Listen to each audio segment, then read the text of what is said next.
And welcome back to Always Watching. For those of you new to my channel, my name is Hamza Ali and I review all things movie and TV. So if you like what you hear, just browse through my filmography and feel free to like, share, and subscribe. So today we are talking about The Last of Us episode 2.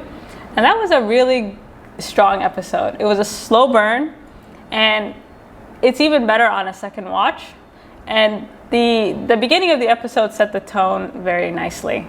So it begins in Jakarta, which is where the disease started, with these police officers escorting the scientists out of a restaurant. And this is an ordinary woman going through her day. And I like that we follow her perspective, right? We're as confused as she is. And once the sort of gravity of the situation hits her, it hits us as well. And so they ask her to examine this sample. And once she's informed that this fungi or this sample came from a human, she's horrified. Because as we learned from the last episode, you know, humans are not susceptible to these like fungi-like diseases, right? So she's kind of shocked. She doesn't know what to make of it. And to convince her, they ask her to examine this body. And this examination of the body was really well done, especially with the cut and the VFX. Like it was disgusting, but she was convinced. Right, so as soon as she sees the body sitting there, and I like the build up to it, right? She's not sure what she's about to witness, right? She keeps getting warned, like if you feel any type of sickness, let us know and get out. And so she's not fully like sure what's going on. And so she's informed that this young woman was just a normal woman who one day came to work, attacked her coworkers, and started biting them. And these people that she bit were eventually executed because, you know, they were afraid that this thing would spread. And so the police officer is asking her, like, what's the cure for this? And her face just drops. She's like, listen, you need to bomb the place. There is no cure for any of this. Please drive me home to my family so I can spend, essentially what she was saying is like, let me just spend the last few moments on this earth with my family. Right? Like she just shut down the conversation completely. So this woman is apparently an expert. You know, she made it clear, right? I spent my whole life studying this and I can assure you there's no way out. And of course, like 20 years later, she was right. So that intro was fantastic. And again, it kind of reiterates like how dire the situation is. So I'm going to start with what I liked about the episode and then things that maybe will change as the season continues. So I like this tension between what's more scary, the infection or the response to the infection. So one of the ways they try to stop the infection was by bombing different cities. So this destruction isn't due to these, you know, gross zombie-like creatures. It's a lot of it were preventative measures from different governments to try to stop the disease. So in addition to bombing, what else were they doing? And in terms of finding a cure, like how many people were used as experiments, like how many things were done in the sake of like stopping this infection, right? So that's something that I feel is far more horrific than this infection. These disgusting creatures, like how much of that is the infection and then how much of that is just, I'm not really sure, like a side effect of something else. Like it had me kind of thinking about it. And I also like the subtlety, like they don't really spoon feed you a lot of their background story. For example, like how did Joel get from Texas to Boston? How did he meet Tess? When did they, like what happened to Tommy? Like why did they separate the way they did? How did Ellie get bit, right? That's another situation. Like how did she come to that point where she was even in that situation? And so I like that subtlety because it kind of, like the questions are in the back of your mind. What I don't like about the subtlety is the questions about the infection itself. I wish they kind of spoon fed us more, you know, in terms of like, for example, they make several references to wheat factories and carbs and things like this, which is to indicate, you know, what conditions have changed to enable humans to become vulnerable to this. But again, like this should be more direct, I feel like. And also not all of it is kind of aligns, right? So it's a bit hard for me to be like fully convinced in this infectious disease in terms of like the believability of it. But you guys let me know what you think. So the biggest sort of development this episode is that they killed off a main character. And I wasn't expecting that at all. And I think the question is, did they kill her off too soon? I feel like no. So first of all, Tess probably had the best lines, the best delivery of those lines in this episode. Like, she had a great, like, it was just very, very well acted and very well done. Now, in terms of the disease, I think this was essential to kill her off because there's no cloak of immunity, right? Especially with main characters. Because there's so many of these sort of gross zombie things around, you know, it doesn't take much to become infected. And that was the point of her death, I feel like. It was just to kind of take off that cloak of immunity, I guess you could say. Her death came as a surprise, but it also alerted me to the fact that it takes one encounter, right, for all of this to go horribly wrong. Watching it a second time, it hits different, especially when you realize that she's infected, and she realizes that she's infected after they leave that museum. So we'll start off at the beginning. So the shift in tone is quite dramatic, especially from Joel, right? His parental instincts for this girl are gone. Like, he's just like, he doesn't want anything to do with her. His logic is like, listen, maybe she's not infected now, but eventually she's going to be infected, so we should just go home and leave her be. You know, like, there's really nothing they can do. But the problem is, if anyone were to test her and she tests positive, they're going to kill her on sight. And so there's this kind of dilemma that they don't really want to be responsible for her death. And the only thing keeping Ellie from a gun, honestly, is Tess, right? So without Tess, Joel would have been gone a long time ago. He was ready to shoot her right then and there. And again, like, there were some fantastic lines in this. Even the beginning of the episode when she's sleeping calmly and then she wakes up to a gun to her head. And Tess is like, well, if we don't know what you're worth, we don't know what we have. Like, some of the writing is actually quite solid in this episode. And so they tentatively agreed to drop this girl off in hopes of, you know, getting the resources they need to help to possibly find Joel's brother. And I like that the episode took place during the day. And the city actually looked, I'm not going to say decent, but considering that it's been bombed and been deteriorating over some time, like, it was really, like, aesthetically pleasing to watch, I guess you could say.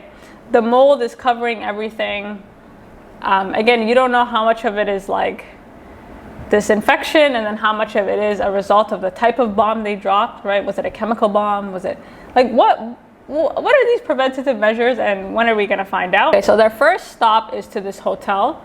And I thought it was very cute that Ellie was like super excited to go to this hotel because a lot of the places they're passing by, like hotels, restaurants, you know, she's never seen these things before. She's read about them, but she's just like, wait, what? This is a hotel? Like, I've read about this. So it was actually quite cute.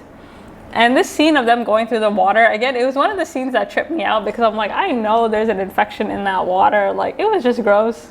And they were just kind of kicking it in the water. So there are moments where it kind of takes me out of it, where I'm like, and y'all aren't covered and you're just touching that water like that. So you guys let me know what you think of that. And so the hotel is a dead end. Even though it's a dead end, we learned something new about this infection.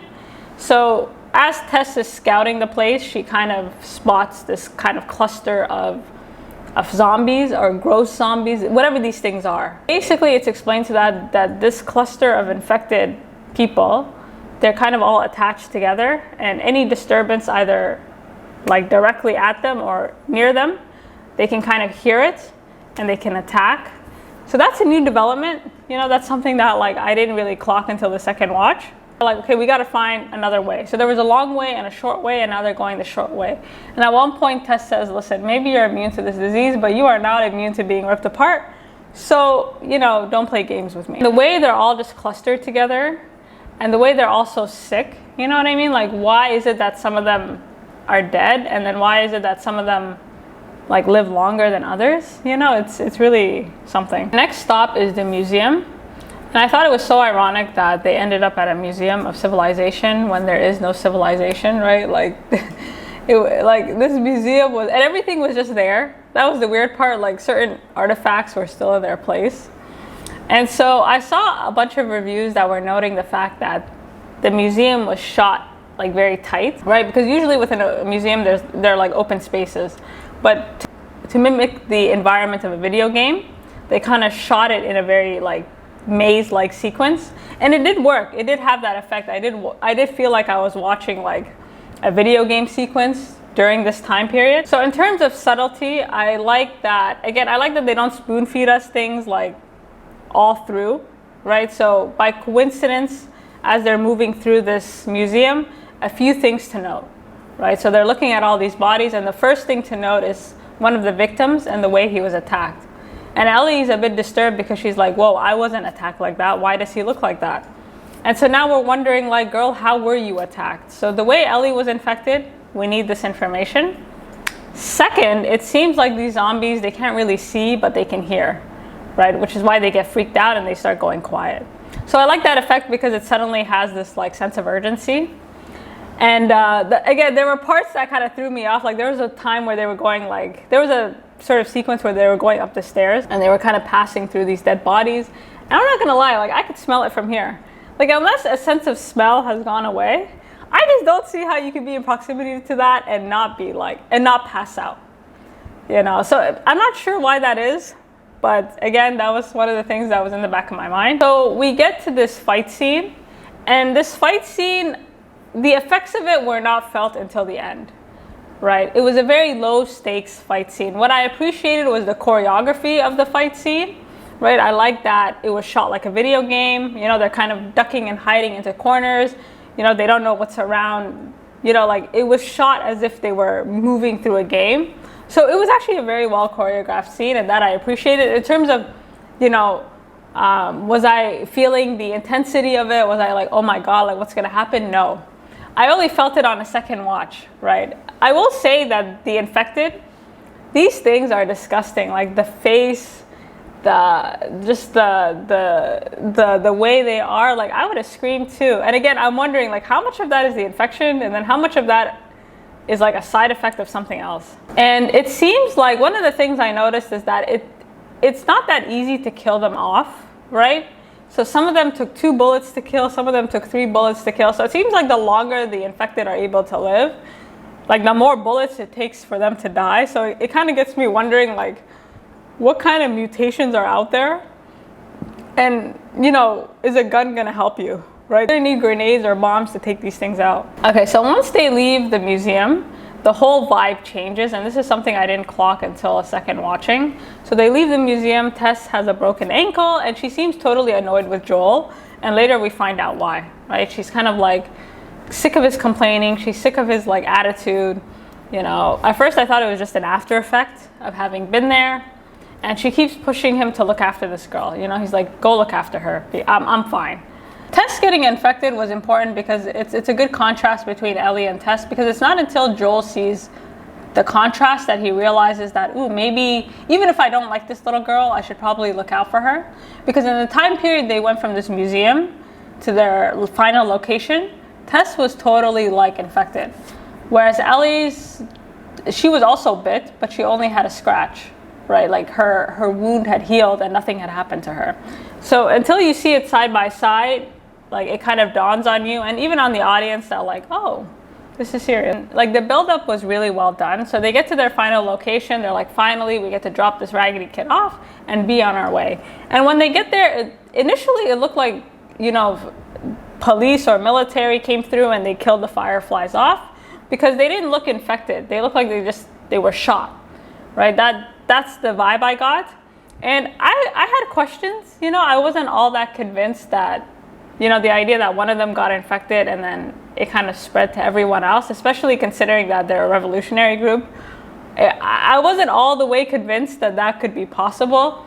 The only reason I was like somewhat convinced is because all their firepower was still there. Do you know what I mean? Like all the grenades were there, like everything was left intact and everybody was dead. So I guess it is possible that one of them got infected and then infected everybody else, but it was kind of a loophole in the script. Like maybe that's a gap they will close, but the math just wasn't mathing with that. This place was stacked with weapons and bombs. I wish Joel and Ellie took some of these weapons and bombs. I wish there was a way they could have stocked up somehow, but I guess they didn't really have time. They reached this dead end and Joel is pretty much done. He's like, listen sis, like we tried. We need to get this raggedy girl home. Like I don't really care anymore. And if Tess wasn't infected, he would have been done, right? So the only reason that he's kind of going along is because of her. And she just blows up on him. She's like, listen, there is no home. Like, I'm done, right? I'm infected. And this scene was really interesting and very well shot because, you know, there's that instinct to survive, and then there's that kind of like sadness that you're gonna lose someone. So first he's like, oh my God, get away from me. Like the way he like backed up, but then he felt really sad. Like it was solid acting because you could see the devastation in his face, right? I don't think, like, aside from Tess, he doesn't really have anyone, and he's still mourning like the loss of his daughter. So he was just looking at her like, I knew we shouldn't have come here. You know, like he was just devastated. And Tess, like, I don't know if there's like an Emmy for just like the time period she was on screen, she made her effect in a very short time period, right? She was only in the last half of the last episode and this episode.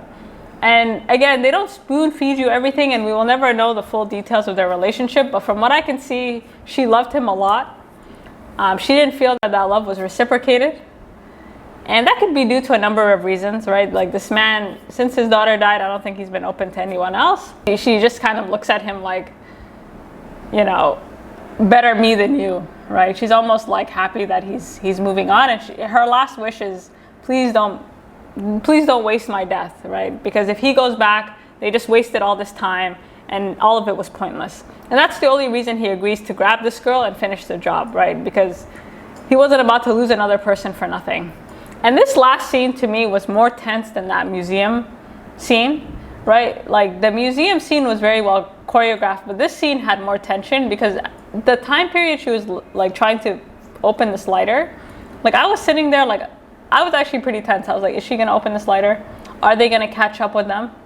You know, what's gonna happen? Like there was a moment where you were like, she's not gonna be able to do it, right? And that kiss of death, and that was disgusting. Like it was a good effect, you know, it gave whole new meaning to that whole term. You know, like kiss of death, like to be kissed away not by your lover but by, you know, some nasty, you know, infected that you're about to kill. And this last scene was really interesting because I was wondering how these zombies were alerted to them. So it seems like whoever Joel shot in this building kind of rang the alarm on them to be petty or whatever reason, and then they were kind of triggered and this hive of infected came. So it seems like the danger here isn't just in the infected itself, is their ability to kind of come together and like chase you like down together, right? Like a group of them, it's hard to avoid. And that's another thing to consider, right? It's one thing to fight one, it's another thing to fight a cluster of zombies or a cluster of it's another thing to fight a cluster of infected folk. Well, moving forward, I thought this episode was very, very tight and very well done. Again, I'm more interested in the things outside of the infection, right? I feel that's more scary than the infection itself. And then I also, you know, again, this backstory, like how did they get to Boston? How did Ellie get her bite? And what are these preventative measures? Like how much of this nastiness that we're seeing with the infected is due to the infection originally, or due to experiments or whatever it is people were doing to try and stop the disease? So far, so good. You guys let me know what you think, and until next time.